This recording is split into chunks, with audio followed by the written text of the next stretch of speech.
enjoyed this movie, didn't they?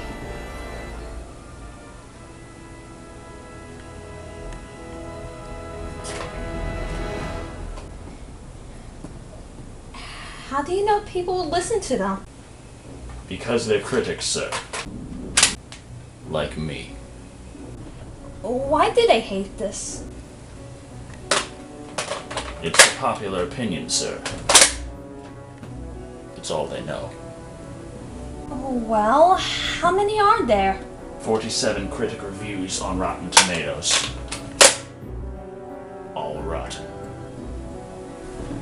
Oh my god, you can't take on 47 on your own. You have to organize. We have opinions too. We'll review it. No. Why not? Critics deserve critics. One critic versus 47? What are we going to do? I'm going to insult them all.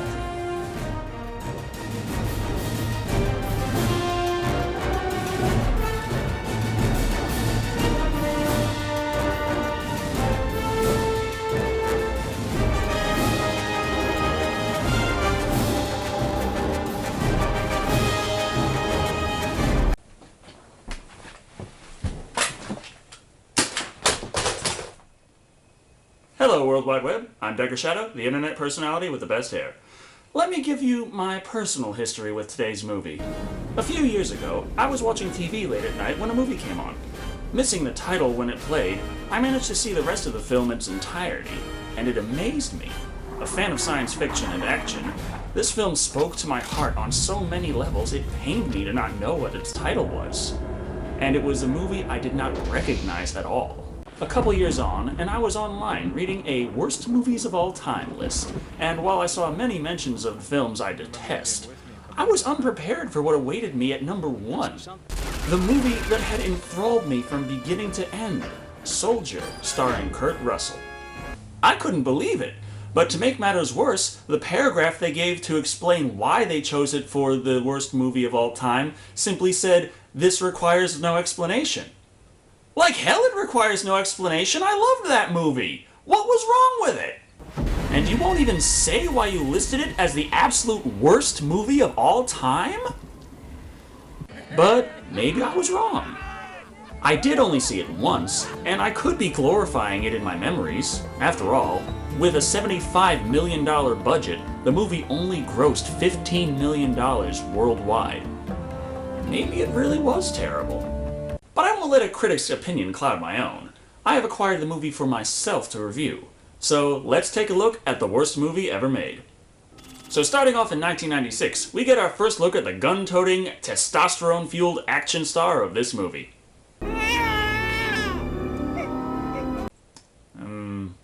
Well, that's a new look. So it starts us in a selection process where the children are chosen at birth and trained their entire lives to be the best soldiers possible. These scenes are a bit disturbing, but I applaud this movie's adherence to the basic rule of show, don't tell. It would be a lot more disappointing, if you ask me, if they just said Kurt went through all this training instead of just letting us see it for ourselves. At 12 years of age, we see vigorous physical training is already a basic part of the regimen. One of the children is lagging behind, however, and a truck pulls up behind him. Oh, they just wanted to give him a dry shirt.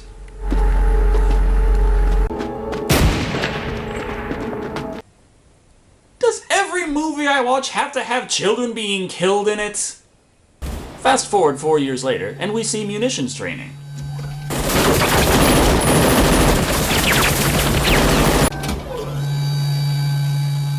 Okay, it's time for Direct This Scene. How will Todd handle this?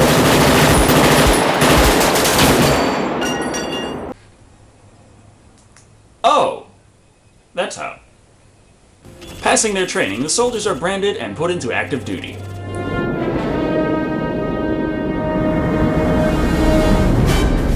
This sequence of wars here is funny to me and entertaining. It's got the chaos and explosions, but no real logic or realism to how the troops advance. It all looks more like levels of a video game, and as it progresses, the sets get more and more outlandish.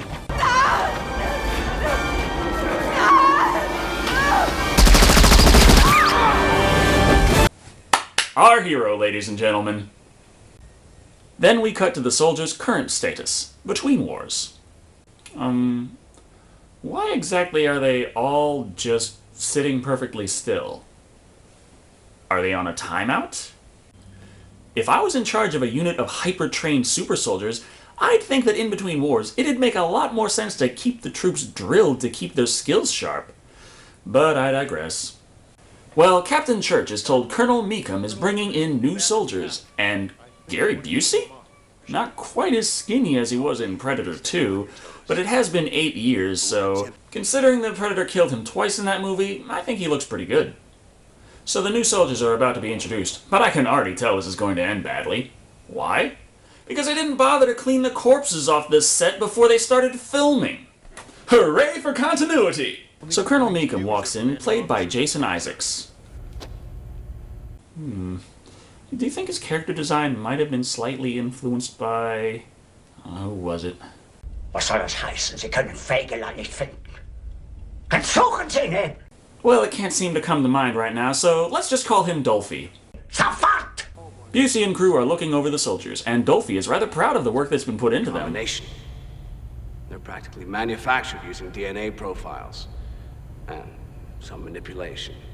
Busey is less than enthusiastic. However, Dolphy decides to show off the new soldiers' capabilities to help persuade the captain to accept the new men. How about a few tests, just to get you on board?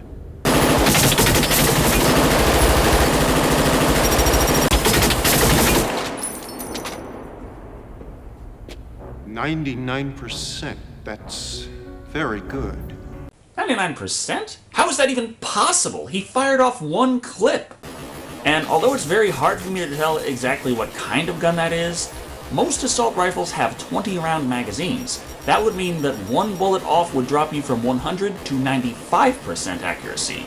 You would need at least a 100-round clip to have 99% accuracy even attainable on a test of a single clip. Then, after a short example that they can hold heavy things and spin around in gyrospheres, Dolphy and Busey decide to play Seabiscuit. Enough, Captain. What about endurance? Kane, 607, forward. Sir! 15 miles, 607 on the run. You've got 60 minutes. Go.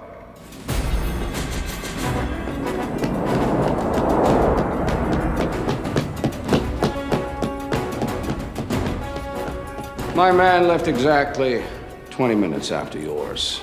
Make a note of that. So just in case Todd comes in first, you can still complain?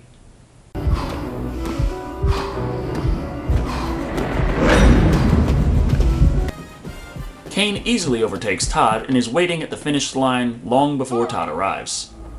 At ease, soldier. What is the price of all that speed? Is your soldier tired? Well, considering he had 5 minutes to rest, probably not. Sir! Not satisfied, Busey sends Todd up the chain, with Kane giving him a head start, but easily beating him nonetheless.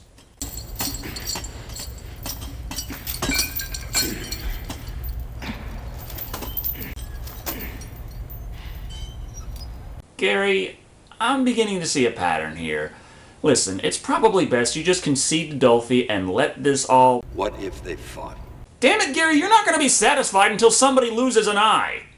Dolphy doesn't think it's fair, though, and has 2 more veteran soldiers head up to contest the new blood. Get him, man! The fight here is visceral and pretty easy to follow, considering it's all happening suspended 50 feet up. Also, I personally love the orchestral score used here.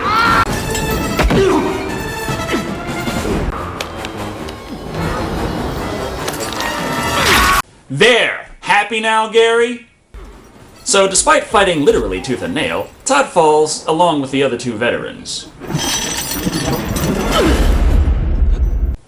Now, where did I see this before? Can't seem to remember. Oh well. Look at you. Do you know how much it costs to breed you, you big moron? To train you. To feed you. Why does Dolphy come off sounding like my grandmother in this scene? Todd was our best man. Your men are obsolete. We get it, Dolphy. You're evil. You're really, really evil. So, as per Dolphy's orders, the bodies are thrown into a space barge and sent to a distant waste planet for disposal. But Todd comes to and...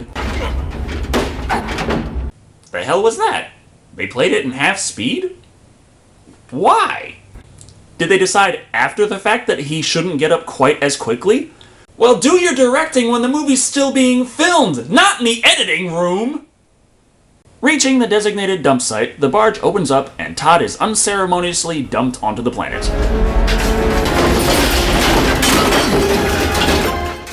Holy shit! That had to be like a 500-foot drop! How did he survive that fall? Of course, the planet appears to have exactly the same gravity as Earth, and he didn't land on anything soft. A mangled heap of metal doesn't exactly make for a comfortable landing at any speed. Wait, no, never mind. How the hell did he survive the trip there? It was a waste barge traveling how far in space? There wouldn't be any reason for them to pressurize heat or provide oxygen to the trash can. So Todd survived an interstellar journey with no food, water, heat, or air, and falling hundreds of feet onto a jagged pile of scrap metal. You know what? Never mind. The opening makes perfect sense. He obviously doesn't need to worry about cover. Bullets probably do nothing to him either. So Todd spots some people on the surface and climbs down in pursuit. He doesn't make it far, however, before he is attacked by the movie's special effects.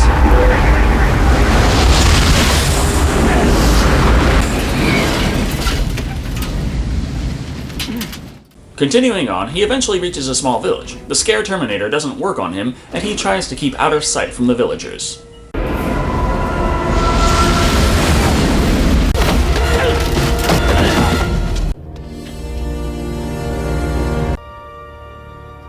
Oh shit, he's been found by the Children of the Corn! Naturally, the whole town is shaken up by the news of a newcomer in their midst, so a meeting is called to keep the order. Fortunately, only a couple of the distraught populace were given lines, so the meeting remains easy to understand. Determining he came alone and is in need of help, the scene lets us know that they intend to nurse him back to health, and Mace's wife Sandra is apparently the only one capable of doing so as we shift over to her in the next scene. Sandra also happens to be the only person in the entire village to be able to find clothing that isn't the same drab brown fabric and a respectable amount of cosmetics. She presents a medication to Todd, and he obediently accepts it. If everything they have was dumped here as trash, exactly how safe is that medicine she's giving him? We are also introduced to Nathan, Mace's son. Completely mute, he isn't the most annoying child character by far, but sadly, his vacant expression persists throughout the entire film. Normally, if one can't talk, they learn to express themselves through visual displays, but I guess this makes this performance about as good as most child actors anyway. Todd drifts off to sleep, but is startled awake by chaotic noises. Tiger! There's another tiger! Help! Help! Help!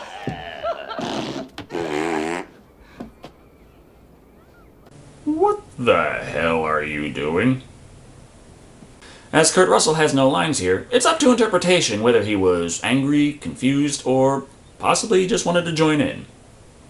The day continues and Todd is slowly recovering from his injuries. Sandra provides him with the exposition about the history of the village. Well, so much for show don't tell. Yes.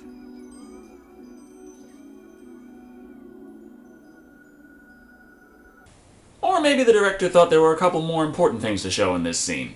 People died. A few years later, when the dumpers started coming over and dropping stuff, people tried to get their attention with fires and explosions, but it didn't work. They must be unmanned, or maybe they just don't care. Well, they're probably Wait. Actually, if metal is so worthless in this time that it's just dumped and not recycled, then the most efficient way to dump it would be an unmanned payload in a one-way trip.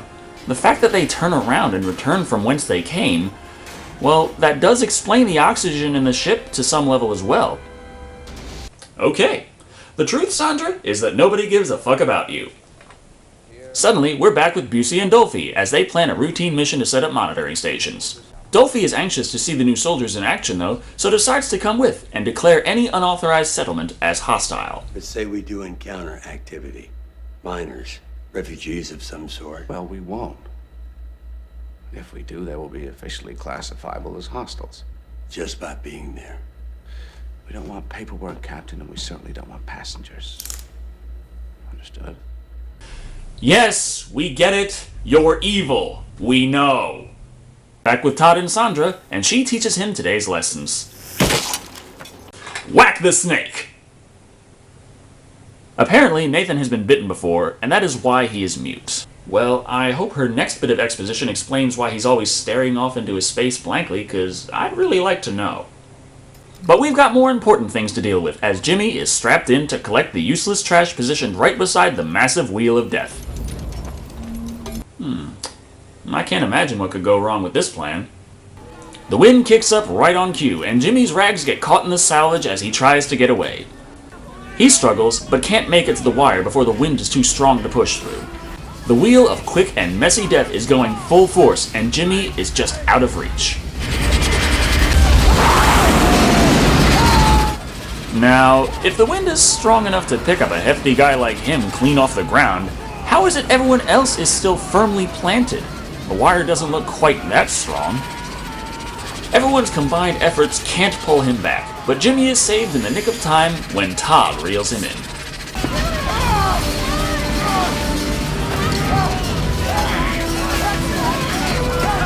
Okay, when's Todd gonna stop bullshitting already and just use his laser eye power to destroy the Wheel of Death? And come to think of it, in the 12 years the people have lived in this world, they never thought to dismantle or disable the Wheel of Death? Everyone is overjoyed that Jimmy is alive, or maybe that they wouldn't have to clean up the mess he would leave all over the set. Not sure. When Todd finds some salvage that he thinks looks quite useful.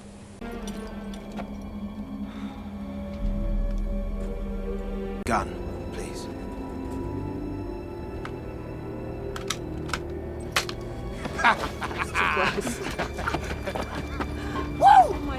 Thanks, partner. So, now the movie wants to convey Todd's life on this planet, living and learning with the people. And what better way to do that in an action movie than with a montage? Wait, what? This sequence doesn't tell us anything new, really, just that Todd doesn't seem to comprehend the normal manner of life, but does like boobs. And therefore, I can identify with him. The song of this sequence comes completely out of nowhere, a sort of folk music.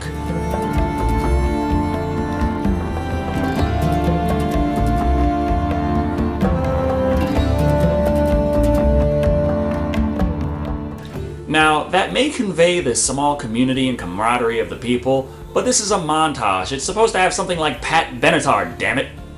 So Todd is helping Sandra slice carrots while Nathan plays. Well, you do always put a little bit of yourself into everything you make. Sandra helps him and tries to strike up a conversation. What's it like being a soldier?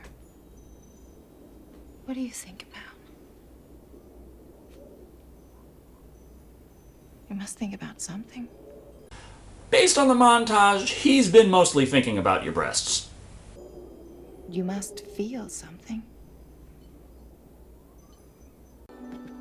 Fear. Ah! Oh, that was just Todd speaking. Fear and discipline.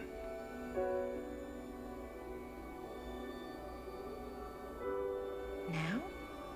Always. Wait, so Big Tough Soldier Man is afraid of this little lady?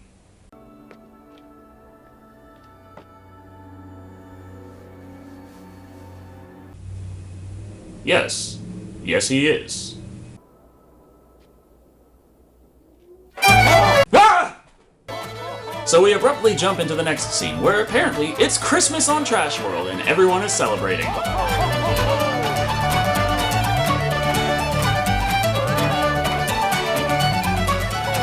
Well, that's how I usually end up looking at most Christmas parties. So we see Mace and Sandra get Nathan a... Wait a minute! That's the same toy he was playing with earlier! Just because he can't complain doesn't mean your son appreciates you taking his old toys and rewrapping them for Christmas, you jerks! Merry Christmas, Sergeant! Why'd you pull the beard off, Jimmy? How do you think Todd's gonna react finding out that there's no Santa Claus? Very poorly, it would seem. So Todd can't handle all the overstimulation and chaos of the Christmas party, so he takes himself just outside of view for the remainder. The next day, Todd is exercising by beating the hell out of one of the various pieces of scrap metal. Jeez, don't people throw away things other than metal and human carcasses on this world? You're supposed to be doing your lessons. And how do you expect them to perform their lessons when there's metallic clanging echoing throughout the village? As Todd continues, he suffers from more flashbacks.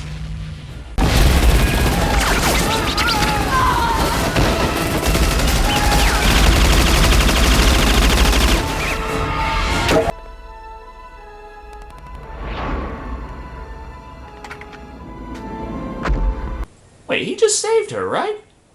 Whose side is he on in this flashback? But Jimmy interrupts his memories and Todd goes in for the kill.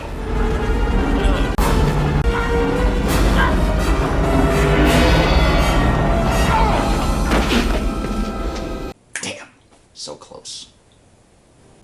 The councilwoman catches him in the act as well. Wait, why'd she come back? And when she came back, why did she just watch as Todd nearly killed Jimmy? I guess the rest of the village must not like him much either. Todd is left to continue training into exhaustion and remembers his youth. The greatest thing, the most happy of all pursuits, no friend or family. War is his friend. The forces are. Honestly, that doesn't look as bad as what I went through growing up, so I don't know what his problem is. He wakes the next day to find Nathan, who is probably trying to tell him that he's not stupid and knows damn well he got gypped for his Christmas present. A snake conveniently enters the scene, and Todd takes up the role as mentor to Nathan.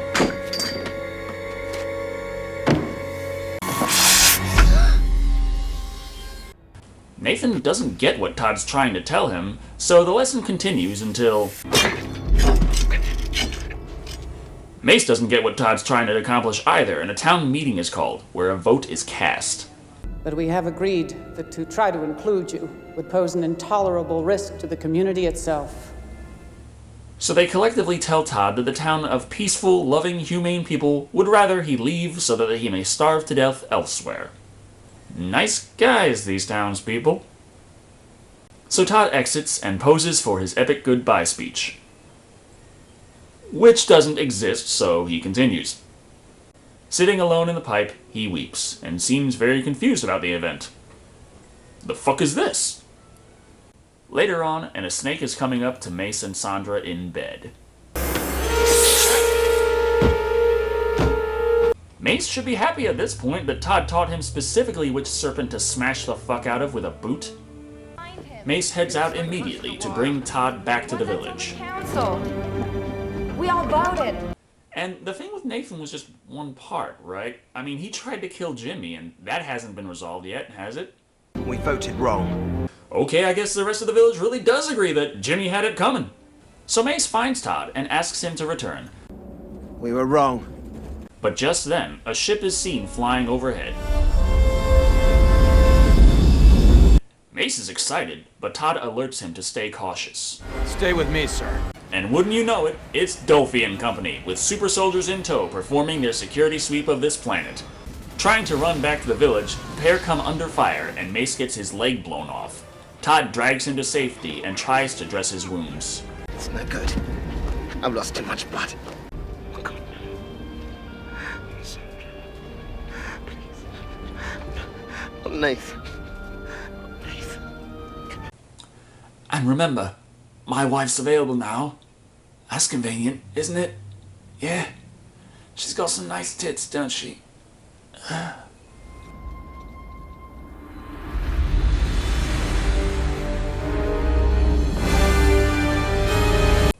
The crawlers make it to the village, and the councilwoman heads up to negotiate.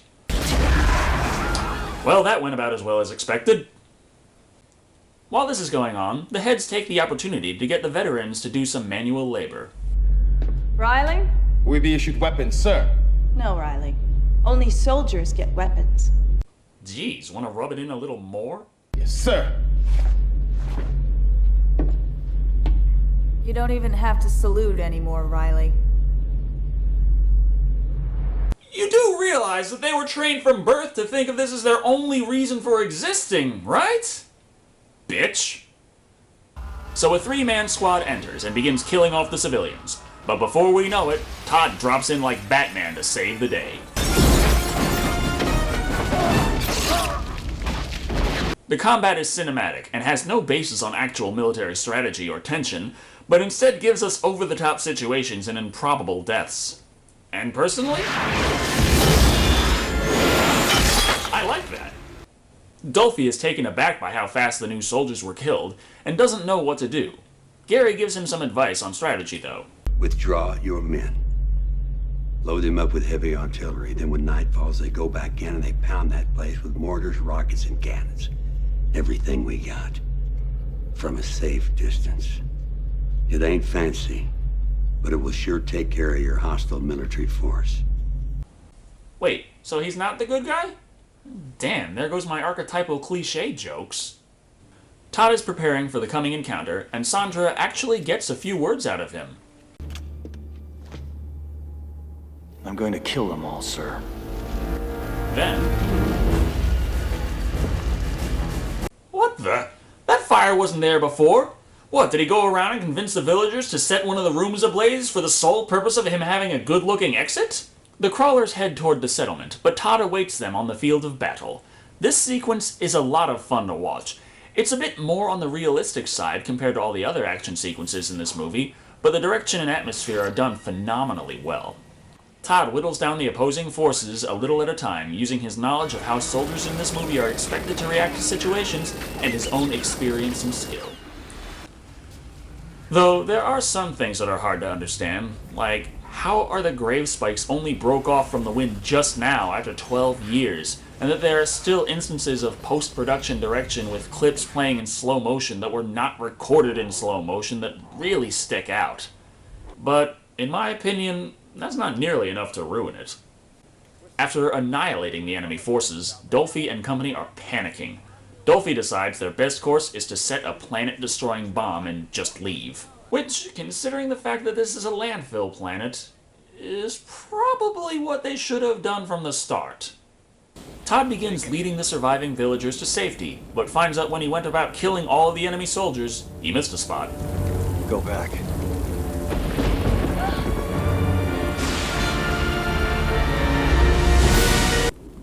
So, standing his ground while the others reach safety, Todd faces off against Kane in punishing melee combat. I love the orchestral score in the first fight, and here instead we have no music at all. Just the sounds of the storm and combat. It works though, as their fight is downright brutal and holds itself up without musical cues. Outsmarting Kane and using the environment to his advantage, Todd gets the upper hand in battle.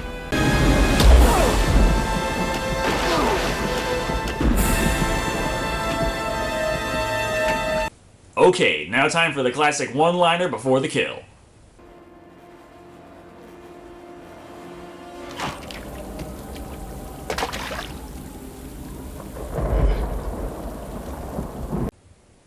Oh, come on! I can think of plenty! Looks like you need a break! Thanks for sticking your neck out! Oh, snap! Come on, you need a stupid, cheesy line in there. It has to be there so it can devalue and derail your powerful, poetic scene.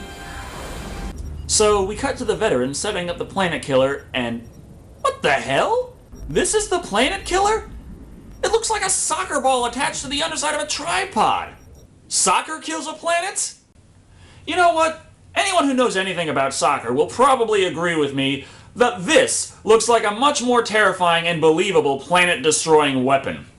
So the survivors meet the veterans with Todd in tow. No words are exchanged, but for some reason, the vets all look to Todd as a new leader.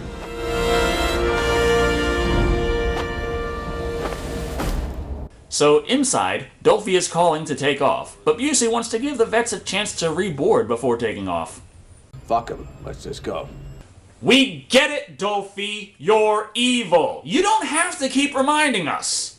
Why would you just leave them to die anyway? All your other soldiers are dead. Without them, you've got to raise a new batch, which will take a while. Losing men in combat is one thing, abandoning... I'm not gonna die because... Gary doesn't like the idea either, but Dolphy is intent on letting us all know how evil he is, and shoots him.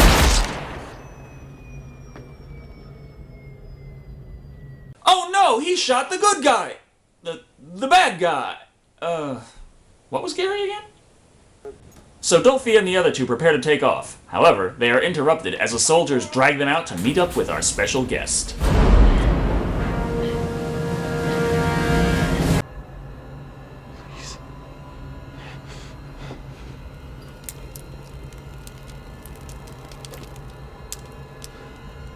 What the hell?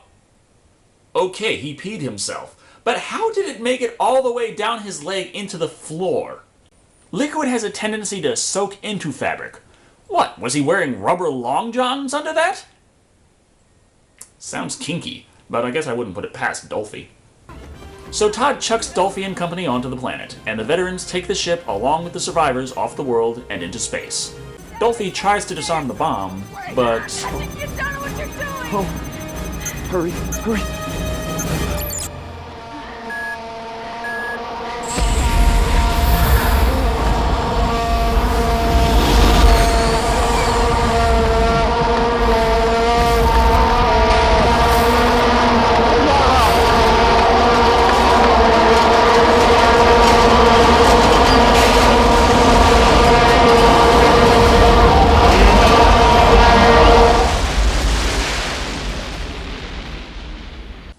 As the movie ends, Todd is setting course for the Trinity Moons, and Nathan comes up to him.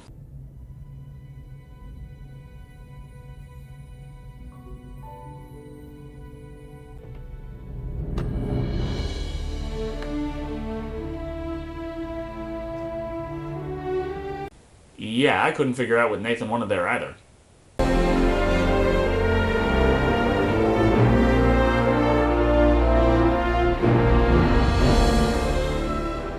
So there we have it! Worst movie of all time! What the fuck worst movie of all time? I've seen far, far worse, and actually, I'd rate this one pretty highly myself! The entire concept of an action movie is cliché at its heart, but what this one does differently, it does so well. It really is a unique film, quite unlike any other I've seen. The action is Hollywood, but high quality. The setting is amazing, and the acting is amazing. Yes, there are a few points I don't like, and I know damn well this movie's not for everyone, but it is anything but the worst movie ever. We voted wrong. But what did those critics dislike about it so much? Let's see. John R. McEwen writes, Todd gets kicked out of town for looking at Sandra's boobs. And while, yes, he did look at her breasts, that was pretty early on and had absolutely nothing to do with why he was exiled. But gets reaccepted as they learn that he taught a little kid how to kill a snake. Because as we well established in this movie, the snakes pose no threat to the villagers whatsoever. Carlo Cavanna writes, why does the platoon attack the settlement? Who knows? Nothing better to do, apparently.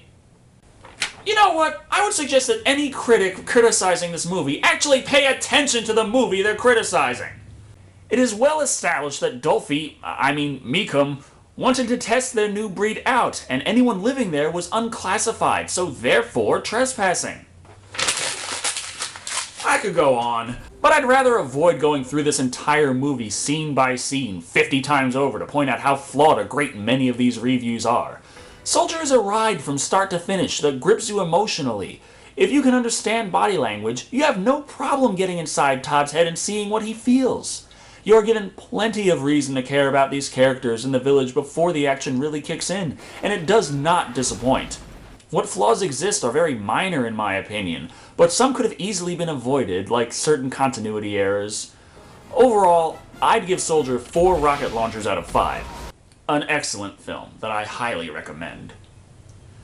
Well, thanks for watching. This has been Shado, letting you all know that just because everyone seems to agree about one thing, doesn't necessarily mean that any of them know what the fuck they're talking about.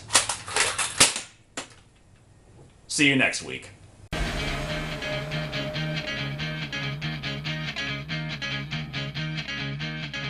Who's gonna teach you how to dance? Who's gonna show you how to fly?